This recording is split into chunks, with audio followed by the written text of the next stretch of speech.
তারপরে তাকলিদ সম্পর্কে বলি যে চার মজহাবের এক মজহাব মানা ফরজ, এই ধারণা যে আছে মুকাল্লিদ ভাইদের, হানাফি মুকাল্লিদ হোক, শাফি মুকাল্লিদ হোক, মালিকি মুকাল্লিদ হোক, অন্য কোনো মুকাল্লিদ হোক, যারা কোনো মজহাবের অন্ধ অনুকরণ করাকে ফরজ মনে করেন, তাদের ধারণা যে চার মজহাবের একটা মজহাব কি করতে হবে, মানতেই হবে।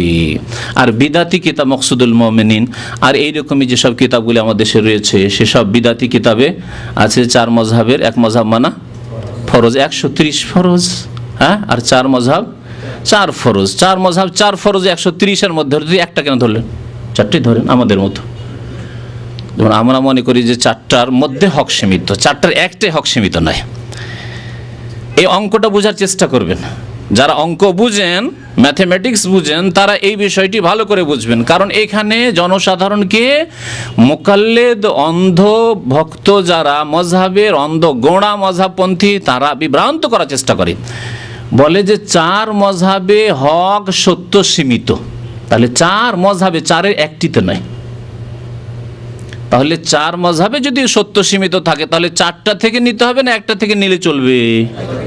4টা থেকে নিতে হবে। চারের মধ্যে সীমিত আছে, একটাই সীমিত হলে একটি যথেষ্ট ছিল, তাহলে 4 বলার কি প্রয়োজন? তাহলে বোঝা গেল চারে যখন হক সীমিত, তাহলে বোঝা গেল একটিতে যদি ধরা হয়, চারের একটি হচ্ছে হানাফি মজহাব। তো হানাফি মজহাবের প্রত্যেকটি ফতোয়া তাহলে হক নয়, বরং তা হচ্ছে ভুল, সহি নয়, বরং সহি হাদিসের খেলাফ, বিপরীত। ওই রকমই শাফি মজহাব শুধু হক সীমিত নয়, 4টাতে যখন সীমিত, তাহলে শাফি মজহাবের প্রত্যেকটি ফতোয়া হক নয়, সহি নয়, বরং কিছু মসলা আছে, কিছু ফতোয়া আছে সেগুলি ভুল। তারপরে যেসব ভাইরা বলেন যে মজহাব মানা কি ফরজ, তাদেরকে জিজ্ঞাসা করব যে এই ফরজ কখন হইল, এই মজহাব মানা কখন ফরজ হলো? যদি বলেন যে নবী সাল্লাল্লাহু আলাইহি ওয়াসাল্লামের জামানায় হয়েছে, বলতে পারবেন কেউ? ওই মুকাল্লিদ ভাইদেরকে বলবেন যে নবী সাল্লাল্লাহু আলাইহি ওয়াসাল্লামের জামানায় মজহাব মানা ফরজ হয়েছে। তাহলে ইমাম আবু হানিফা, যিনি 4 ইমামের প্রথম ইমাম, জন্মের দিক দিয়ে, বয়সের দিক দিয়ে, জামানার যুগের দিক দিয়ে, তার জন্ম 80 হিজরিতে। তাহলে 80 হিজরির আগে ইমাম আবু হানিফা নামে কোনো মানুষ পৃথিবীতে ছিল না।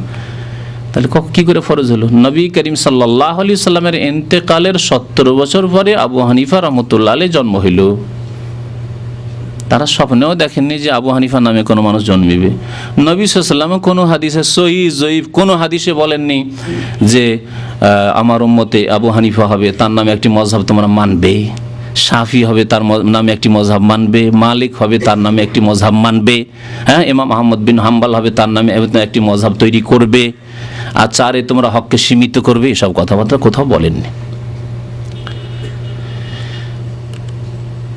তো যারা বলেন যে 4 মজহাব মানা ফরজ বা 4 মজহাবের এক মজহাব মানা ফরজ, তাদেরকে জিজ্ঞাসা করব যে কোথায় ফরজ হলো? কোরআন না, কোরআনে নেই, স্পষ্ট নেই। হাদিসে কোনো হাদিসে স্পষ্ট নেই, কিসে আছে? বলে ইজমা হয়ে গেছে। কি হয়েছে? ইজমা হয়ে গেছে। এই দাবি করেছেন এই ভূমিকার লেখক, বাংলা অনুবাদকারী সাহেব। তার কথাটা আপনাদেরকে শোনাই। তিনি বলছেন যে সাধারণ শ্রেণীর ইমাম ও মুজতাহিদগণের মজহাব সুবিন্যস্ত ও সন্নিবেশিত না থাকার কারণে কালের পরিক্রমায় তাদের অনুসারী লোপ পেতে থাকে, মানে অন্যান্য ইমামদের। পরিশেষে মজহাব চতুষ্টয়ের উপর হক মজহাব সীমিত হয়ে যায়, মানে 4টার মধ্যে হক সীমিত হয়ে যায়, যেমন বললাম। তাহলে একটি ধরে কাজ হচ্ছে না। এবং এ ব্যাপারে উম্মতের ইজমা প্রতিষ্ঠিত হয়, এ ব্যাপারে উম্মতের ইজমা প্রতিষ্ঠিত হয়। ইজমা শব্দটি কি? আরবি শব্দ, তাই না? আজমা ইউজমা ইজমান ফাহুয়া মুজমেউন, পাবে এফাল। আরবি গ্রামার শোনাচ্ছে আপনাদেরকে।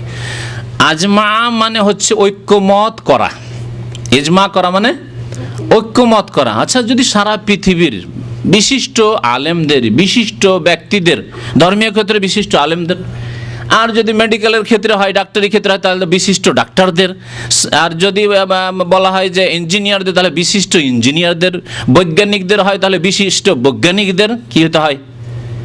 তাহলে একটা মিটিং, বৈঠক হতে হয়। তাহলে চার মজহাবের ওপর যদি ইজমা হয়ে থাকে, তো এই মিটিংটি, এই বৈঠকটি কোন দেশের কোন শহরে হয়েছিল আর কোন সালে হয়েছিল? এই ইতিহাস 1400 বছরের ইতিহাসে কেউ প্রমাণ দিতে পারবে? কোনো প্রমাণ নেই। সারা পৃথিবীর ওলামায়ে কেরাম, বিশিষ্ট ওলামায়ে কেরাম কোন জায়গায় মিটিং করেছেন আর পাশ করেছেন ইজমা করে ফেলেছেন যে আমরা ইজমা করলাম যে এখন চার মযহাবের এক মযহাব মানা ফরজ, এমন কোন মিটিং, বৈঠক, অনুষ্ঠান হয়নি। তাহলে এই দাবি হচ্ছে মুখের দাবি, দলিলবিহীন মিথ্যা দাবি। আল্লাহ পাক রব্বুল আলামিন এইরকম যারা ধর্মের ক্ষেত্রে মিথ্যা বলেছে তাদেরকে আল্লাহ পাক রব্বুল আলামিন কি করবেন? যারা মারা গেছে আল্লাহ পাক ভালো জানেন, আর যারা বেঁচে আছে আল্লাহ পাককে বলবে, আল্লাহ পাক তুমি তাদেরকে হিদায়াত করো। যারা বলবে চার মযহাবের এক মযহাবে মানার ওপর, ফরজ হওয়ার ওপর ইজমা হয়ে গেছে, যদি তারা বেঁচে থাকে আল্লাহ পাক তাদেরকে যেন হিদায়াত দান করেন। তো এই প্রশ্ন তাদের কাছে রাখবেন যে মুকাল্লিদরা বলবে চার মযহাবের এক মযহাব মানা ফরজ, তাদেরকে জিজ্ঞাসা করবেন যে ফরজ কে করলো? ফরজ ইমাম ইবনুল কাইয়্যিম রাহমাতুল্লাহি আলাইহি বলেছেন যে ফরজকারী একমাত্র আল্লাহ পাক রব্বুল আলামিন, অথবা তার রাসূল সাল্লাল্লাহু আলাইহি সাল্লাম, যার কাছে ওহী হয়েছে। কোরআনে আসেনি কিন্তু ওহী হয়েছে, ওহী গায়র মাতলু। তখন হাদিসে বলেছেন, উম্মতকে বলেছেন যে দেখো তোমাদের উপর মযহাব মানা ফরজ। এছাড়া কারো কোনো কিছু ফরজ, ওয়াজিব, এমনকি সুন্নত করারও ইখতিয়ার, অধিকার নেই। ফরজ হওয়া তো দূরের কথা, তাহলে সুন্নতও আমরা নামিয়ে নিয়ে এসে প্রমাণ করতে পারবো না। মুকাল্লিদ ভাইরা, মুকাল্লিদ আলেমরা যদি এই চেষ্টা করে যে কমপক্ষে সুন্নত সাব্যস্ত করব, যে মযহাব মানা সুন্নত নবী সাল্লাল্লাহু আলাইহি ওয়াসাল্লামের, তারপরেও হাদিস দেখাইতে হবে। আল্লাহ পাক যেন বুঝার তৌফিক দান করেন।